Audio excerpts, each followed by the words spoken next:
Imagine a car that looks like a castle. It rides like a cloud. It signals to the world that you have made it.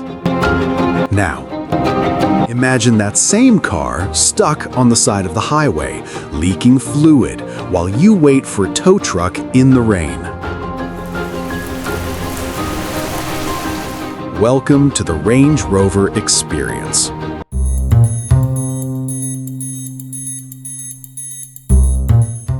This is the most desirable SUV on the planet. It is also a financial suicide mission. Let's start with the math, because the only thing faster than a Range Rover Supercharged is its depreciation. Let's say you buy a brand new 2026 Range Rover Autobiography today for $170,000. You feel like a king. Everyone looks at you. But in 3 years, that car will be worth less than $80,000. You just lost 90 grand. That is the price of a brand new Porsche Cayman vanished into thin air. Why does it drop so fast? Because the second-hand market knows the truth. Let's talk about the elephant in the room: reliability. According to Consumer Reports, Land Rover consistently ranks at the very bottom of the reliability list, not just near the bottom, dead last.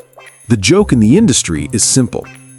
If you want to go into the jungle, buy a Land Rover. If you want to come back from the jungle, buy a Toyota Land Cruiser. So, what actually breaks? Everything. First, the air suspension. It feels magical when it works, but when it fails, and it will fail, the car collapses on one side like a tired camel. The repair bill? $3,000 per corner. Then, the electronics. These modern Range Rovers have more computers than the space shuttle, and after a few years, those computers start to hallucinate. Screens going black, warning lights flashing like a disco, windows that refuse to close in a rainstorm. Now, the defenders will say, but the new models use BMW engines. They are better. Sure, the engine might be better, but the electrical system is still British. Compare this to the competition. You could buy a Lexus LX 700 hybrid. It is boring, it is ugly, but it will run for 500,000 miles without a single check engine light. Or you could buy a Porsche Cayenne Turbo. It drives better, it's faster, and German engineering actually works. But nobody raps about a Lexus, and a Porsche doesn't have that royal presence. This is the Range Rover curse. It is a toxic relationship. She will take all your money, she will leave you stranded, but she is so beautiful you forgive her every time.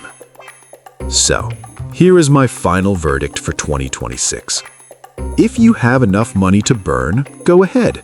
There's no SUV that floats down the road quite like it. But if you work for your money, follow the golden rule. Lease it, don't own it. Drive it for 3 years while it's under warranty, look rich, feel like a king. But the second that warranty expires, run. Run as fast as you can. Would you take the risk for the status? Let me know in the comments.